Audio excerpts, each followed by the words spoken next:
नमस्कार, आप देख रहे हैं चौपाल समाचार। चौपाल समाचार की हर खबर समाज पर करती है। आज मैं इस खबर को आपको दिखाने जा रहा हूँ, भी समाज से जुड़ी है और संबंधित है बिशुनपुर गोनाही पंचायत से। हाँ, मैं दर्शकों को बता दूं कि हमारे साथ मौजूद हैं उसी पंचायत में समाज सेवा के रूप में काम कर रहे कई सारे युवा। और मैं ये भी बता दूं कि इनका जो कॉन्सेप्ट है वो भी बड़ा ही बेहतर है। मैं दर्शकों को ये भी कहना चाहूँगा कि ये जो काम कर रहे हैं यह पंचायत चुनाव को लेकर के भी है।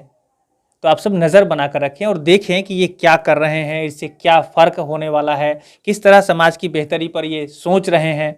और मैं ये ज़रूर आपसे अपील करूँगा कि आप इस वीडियो को पूरा से पूरा देखें और अपना कमेंट भी आप इस पर ज़रूर करें कि इनका काम कैसा लग रहा है। हाँ, अगर कोई सुझाव है, चूँकि ये युवा हैं तो सुझाव भी आप दे सकते हैं। अगर कोई और भी मशवरा है तो आप देते रहें और कमेंट करें। कोई प्रश्न भी है तो ज़रूर पूछें। आगे आने वाले समय में हम इस पूरी टीम से सवाल पूछकर समझकर हम आप तक जवाब देने का जरूर प्रयास करेंगे। सबसे पहले आलोक जी, बहुत बहुत स्वागत है आपका। बहुत धन्यवाद आपका जी आलोक जी, एक तो आपका सबसे पहले आपका जो परिचय है आपकी टीम का अपने ही माध्यम से दें कि क्या है आपका टीम का परिचय और किन कौन लोग यहाँ पर काम कर रहे हैं। मेरा नाम आलोक है और मैं एक पब्लिक पॉलिसी कंसल्टेंट रहा हूँ। ग्राम चेतना आंदोलन हमारा एक छोटा सा नागरिक संगठन है जिसके द्वारा हम नागरिक समाज को सक्रिय करने की कोशिश में लगे हुए हैं और हम चाहते हैं कि नागरिक समाज की जो भागीदारी है वो स्थानीय स्वशासन जैसे कि पंचायती राज और इसके अलावा जो लोकल इंस्टीट्यूशंस है, पैक्स है और भी कोऑपरेटिव ऑर्गेनाइजेशंस है, उसमें बढ़े। तो ये हम बिशनपुर गोनाही पंचायत में शुरू किए हैं और अभी हमारे साथ यहाँ के कुछ युवा जुड़े हैं। कुछ लोग जो है अभी चूँकि हम पंचायत चुनाव में भी भागीदारी कर रहे हैं, हमारा समूह पंचायत चुनाव भी कॉन्टेस्ट कर रहा है, तो कई सारे लोग जो है देश भर से हमसे जुड़ रहे हैं, वॉलंटियर करने आ रहे हैं। तो अभी जो आप देख रहे हैं इसमें से कुछ लोग जो है इसी पंचायत के हैं। आप आशीष हैं, आशीष एक छात्र है, गणित से स्नातक के छात्र हैं। आप मनोज है, एक अमेच्योर जर्नलिस्ट ही समझिए इनको, और रेडियो जॉकी के रूप में जो है अपने ट्रेनिंग कर रहे हैं और हमसे वॉलंटियर के तौर पर बाहर से आकर जुड़े हैं। और ये नितेश हैं, ये भी छात्र हैं, इसी गांव के हैं, इसी पंचायत के हैं और हमसे जो है लंबे समय से जुड़े हैं हमारे टीम से। और ये इंदू जी हैं, साझे सपने से एक इंटर्न के तौर पर हमारे साथ इस कैंपेन में काम करने आई है। जी। तो देखिए, मैंने दर्शकों को जो अभी दिखाया है ये टीम का परिचय था और मैं ज़रूर कहना चाहूँगा, बातें तो बड़ी लंबी होगी लेकिन जो बेसिक जानकारी आज मैं आपको पहुँचा रहा हूँ वो बेसिक जानकारी इस टीम को लेकर है और इनकी सोच है क्या उस पर है। आगे भी जरूर बने रहेंगे। और मैं जो इस टीम से अभी जुड़ा हूँ, चौपाल समाचार की टीम, आप जान रहे हैं कि समाज की बेहतरी के लिए जो भी लोग काम करते हैं हम उनकी बात आप बेहतर लोगों के पास पहुँचाने का हर संभव प्रयास करते हैं। सबसे पहला सवाल आलोक जी आपसे रहेगा कि ये जो आपने काम स्टार्ट किया या जो आपकी सोच है, तो कहाँ से आपने इसको शुरुआत की है, अगर आप व्यक्तिगत रूप से अगर आपसे पूछे तो? देखिए, शुरू से ही कि ये भीतर था कीड़ा की गांव लौटना है ना। और जैसे जैसे बाहर गए, पढ़ाई करने लगे, तो अपने जड़ों की ओर लौटने की जो तलब है वो बहुत ही ज़्यादा वो उसको रूट मिलने लगा, उसको कॉज मिलने लगा, उसका लॉजिक समझ में आने लगा कि पढ़े लिखे लोगों को गांव की ओर लौटना बहुत ज़रूरी है ना। पिछले लॉकडाउन में हम अपनी एक दोस्त प्रियंका, जो हमारी मुखिया की कैंडिडेट है, अभी नहीं है, वो फील्ड में व्यस्त है, तो उनके साथ हम लोग ऐसी चर्चा कर रहे थे। और दिल्ली में एक कम्यून में हम लोग रहते थे और वो कानपुर के एक गांव में सामाजिक सेवा कर रही थी। लॉकडाउन के दौरान, जो पिछले लॉकडाउन में जो भयावह स्थिति हम सबके सामने निकल कर आया सामने, उसने एक तरीके से हम लोगों को धक्का दिया कि नहीं, अब नहीं तो कभी नहीं, अब तो जाना है गांव में। और जब तक हम गांव में नहीं लौटेंगे, जब तक हम गांव में लौटकर कुछ रचनात्मक काम नहीं शुरू करेंगे, भले ही बहुत छोटे स्तर पे होगा, 2-4 लोगों की ज़िंदगी को वो असर करेगा, लेकिन अब नहीं तो कभी नहीं। और इस प्रकार पिछले लॉकडाउन में मैंने और प्रियंका ने तय किया कि अब गांव लौट के ही वहाँ जाके कुछ करना है काम। जैसे ही लॉकडाउन खुला, हम लोग गांव में थे और यहाँ पे फिर अपना आंदोलन, यहाँ पे लोगों से संवाद शुरू किया और तब से जो है ये सिलसिला चल रहा है। ये एक छोटी सी, एक तरीके से समझिए तो प्रारंभिक भूमिका थी ग्राम चेतना आंदोलन को शुरू करने की। जी, इसका कोई फिल्मी एंगल तो नहीं है कि आपने कोई मूवी देख ली हो और आप लोग स्टार्ट कर दिए हो ऐसा काम? मैं पूछना चाहूँगा। बिल्कुल। ये बहुत ही मतलब कि बहुत ही स्वाभाविक सवाल है ना। हम सब लोग साहित्य और सिनेमा से प्रभावित होते रहे हैं, लेकिन ये जैसे कि आमतौर पे 20s में होता है ना, कि एक मतलब मचलता है भीतर से कुछ क्रांति करने का ख्याल, और फिर 2-4 सालों में जो है वो शांत हो जाता है। तो ये वो भी वक्त आया था जीवन में, लेकिन उस तरीके का ये वाला मामला नहीं है। हम लोगों ने काफ़ी पर्याप्त समय दिया है ना। हम लोग अलग अलग जगहों पे काम करते रहे हैं, है ना। मैं दिल्ली में था, मतलब कई सारे ऑर्गेनाइजेशन के साथ काम कर रहा था। प्रियंका जो है एक रूरल फेलो के तौर पे लंबे समय तक काम कर रही थी गाँव में, और हम सब की एक विश्व दृष्टि इस क्रम में बनी है। एक वर्ल्ड व्यू बना है कि दुनिया में क्या कमी है, मतलब समाज में क्या गड़बड़ी है ना, और हम अपनी भूमिका वहाँ के क्या निभा सकते हैं। तो हम पूरा एकदम रिफॉर्म करने नहीं आए हैं। हम समझते हैं कि मेरी क्या भूमिका हो सकती है एक सिंपल एक नागरिक के तौर पर, और उसको हम करने आए हैं।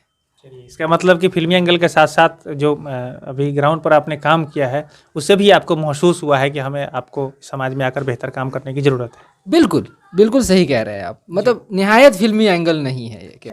और मैं देखिए, मैं दर्शकों के लिए जो अभी दिखाने जा रहा हूँ वो समझ ले कि आप लोग बिहार को तो देख ही रहे हैं। बहुत सारे इस पंचायत चुनाव में आप लोगों ने भी देखा होगा कि युवा चयनित होकर आ रहे हैं। यहाँ पर आपने देखा है इसी सीतामढ़ी में भी 23 साल के युवा मुखिया बने हैं, और आपने देखा है कि जहाँ पर 22-23 साल की लड़की है वो जिला परिषद में चयन उनका हुआ है। तो इस तरह से अब समाज बदल रहा है, बिहार बदल रहा है, और कई बार मैंने आपको दिखाया है कि बेहतर लोग आगे बढ़कर अब काम कर रहे हैं।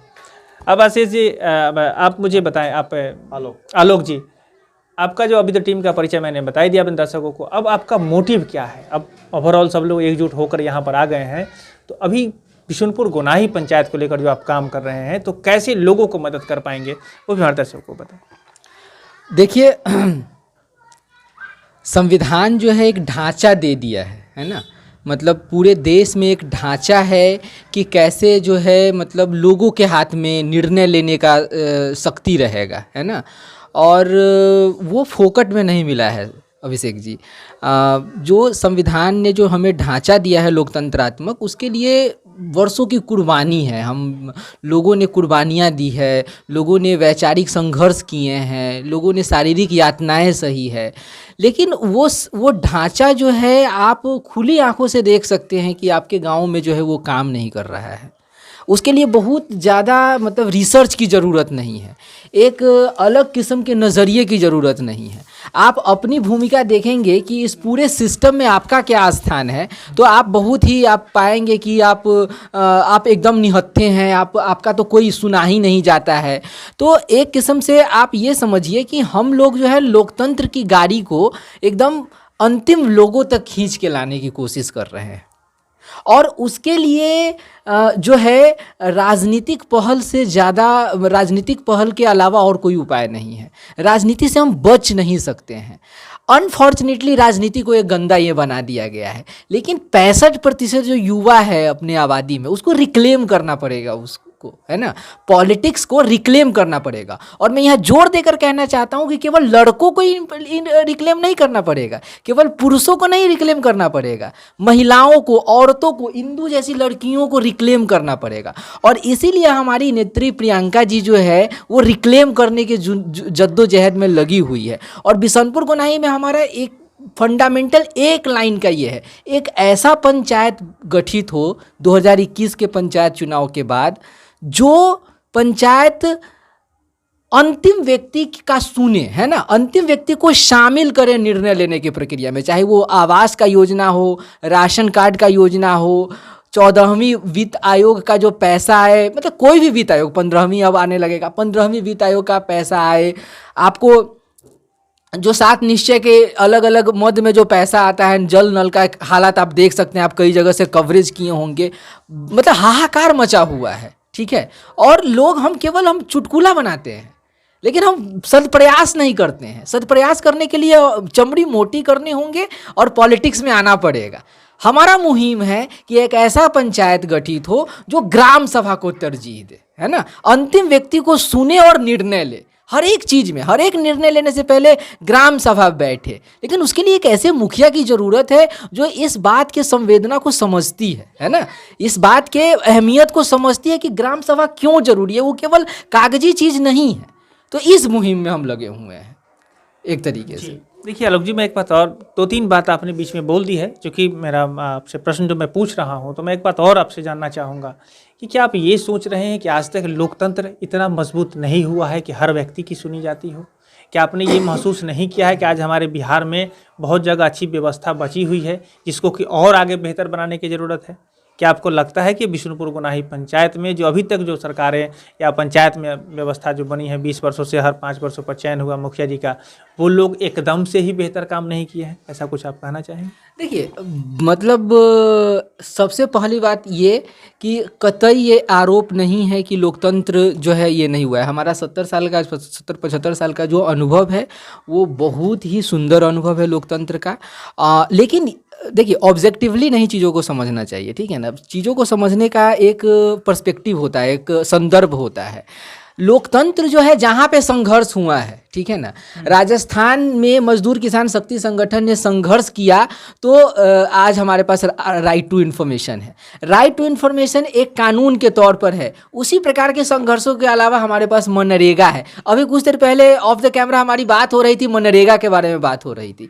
ये सब कानूनी रूप से हम सब का हाथ मजबूत है, ठीक है, और वो कागज में एग्जिस्ट करता है। लेकिन हर एक जगह पे, हर एक जमीन पे जब तक कोई एक्सरसाइज करने वाला, उसका प्रैक्टिस करने वाला, उस कानून को आजमाने वाला हाथ नहीं होगा, हृदय नहीं होगा, मस्तिष्क नहीं होगा, तब तक वो काम नहीं करेगा। आपका दूसरे सवाल पे आते हैं कि क्या बिशनपुर गोनाही पंचायत में कोई काम नहीं हुआ है? मतलब कतई भाई काम नहीं होगा तो आप लूट ही नहीं पाएंगे ना, आपको काम करना पड़ेगा, लूटने के लिए भी आपको काम करना पड़ेगा। और इस बात को कहने में कोई गुरेज नहीं है अभिषेक जी, और हम लोगों ने पर्याप्त धमकियाँ सही है और इतना चमड़ी मोटी करके आए हैं इस फील्ड में। इस पंचायत में भी पर्याप्त भ्रष्टाचार हुआ है। एक भी व्यक्ति का शौचालय ऐसा नहीं बना है, मैं कैमरा पे देख के कह रहा हूँ, एक भी व्यक्ति का शौचालय ऐसा नहीं बना है जिसके शौचालय के पैसे से, भाई कितना पैसा आता है, उतना पैसे में तो शौचालय बन भी नहीं सकता है। और उस पैसा सब में से भी 2000 रुपया, 4000 रुपया जो है कमीशन काटा गया है। बताइए 1.5 लाख में 1 लाख कितना आता है इंदिरा आवास का पैसा? उसमें जो है ना 30,000 40,000 हम उस पर आना चाहेंगे, हम उस पर आएंगे। और हमारे चौपाल में आप दर्शकों ने देखा है, हम लोग फैक्ट को तरीके से सामने समाज में पेश करने का प्रयास करते हैं। आपने कहा कि 2000 लैट्रिन में लिया है, तो मैं तब तक नहीं मानूंगा जब तक कि कोई जांच प्रक्रिया ना उस पर आ जाए, या न्यायालय के माध्यम से भी कोई फैसला ना आ जाए कि किसी ने लिया, किसने दिया। हम लोग समाज की मुँहज़बानी बात, क्योंकि दर्शकों को मैं बार बार कहता हूँ, ये सूचना लेने को भी है, सूचना देने को भी है। हम लोग मुँहज़बानी बात पर जो लगे रहते हैं कि 2000 वो ले लिया, वो और दूसरे को लेने के लिए और एम्पावर करता है, आप उसका नकारात्मक समाज में असर पड़ रहा है। तो मैं ज़रूर ये कहना चाहूँगा कि देखिए, अगर कोई समस्या है तो क्या आपने इस पर कोई स्टेप लिया है? अभी तक आपकी टीम यहाँ पर काम कर रही है, तो क्या इस भ्रष्टाचार को उजागर करने के लिए अभी सूचना का अधिकार आपने बीच में चर्चा किया, या आप लोक शिकायत निवारण अधिकार अधिनियम हमारा यहाँ लागू है, तो इस तरह से आपने कुछ स्टेप लिया है जिससे कि भ्रष्टाचार सामने आया हो?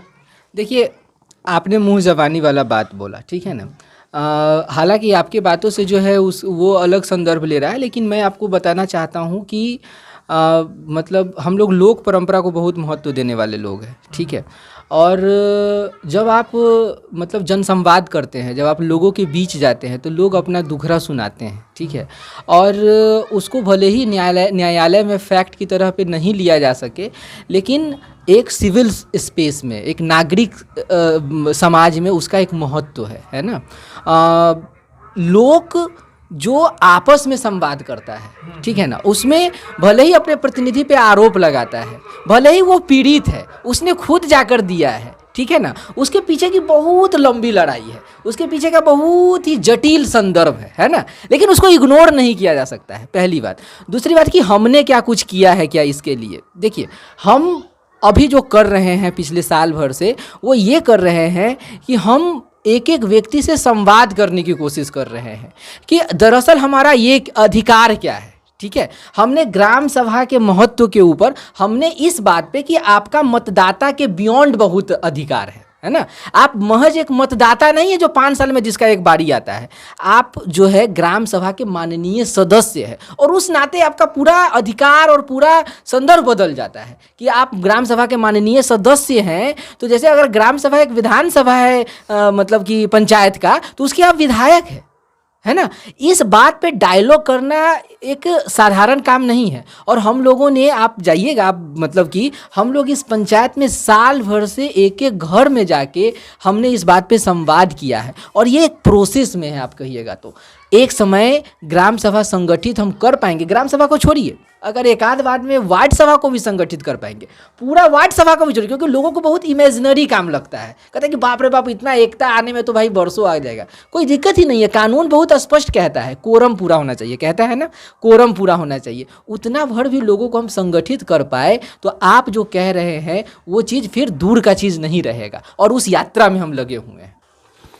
तो आज के इस कार्यक्रम में भाग लेने के लिए आप सभी लोगों का बहुत बहुत धन्यवाद। आपका भी धन्यवाद। बहुत शुक्रिया अभिषेक जी, बहुत शुक्रिया। दर्शकों का भी बहुत बहुत धन्यवाद। लेकिन मैं ये बात ज़रूर कहना चाहूँगा कि देखिए, ये शुरुआत है। ये जो बातें अभी यहाँ पर हुई है, ये तो एक ओवरव्यू मैंने आपको दिया है। इसके अंदर बड़ी लंबी कहानी है, और हमने लगभग यहाँ पर 2 घंटा समय हम लोगों ने ऑफ कैमरा बात किया है। और इनका जो तैयारी है, जिस तरह से ये काम कर रहे हैं, मैं ज़रूर कहना चाहूँगा कि ये बहुत ही व्यवस्थित और बेहतर होगी। आने वाले समय में इसका प्रभाव समाज में दिखेगा। तो हम आशा रखते हैं कि आप भी इस पूरी टीम को सहयोग करें, बेहतर तरीके से करें, सोच कर समझ कर। ये भी मैं ज़रूर कहना चाहूँगा। और चुनाव का जो दौर है, इस चुनाव में भी आप जो उम्मीदवार का चयन कर रहे हैं, अपने वोट का प्रयोग कर रहे हैं, तो वोट आपका बड़ा ही कीमती है। उसको लेकर ज़रूर सतर्क रहें। इन्होंने कहा है कि बेटी की तरह जब आप अपने समाज को, अपने पंचायत को समझेंगे, तो बेहतर प्रतिनिधि का चयन कर जरूर उसके हाथ में सत्ता देंगे। तो आज के लिए बस इतना ही। सोचिए समझिए, इस टीम के लिए भी और अपने लिए भी सोचते रहें, बेहतर को चुनें, बेहतर पाएंगे। तो आप सभी का पुनः बहुत बहुत धन्यवाद। बहुत बहुत धन्यवाद। आगे इसी खबर को आते रहेंगे इस आशा के साथ। आज के लिए बस इतना ही। कैमरा पर्सन अभिषेक कुमार के साथ मैं हूं अभिषेक आनंद चौपाल, समाचार के लिए। धन्यवाद।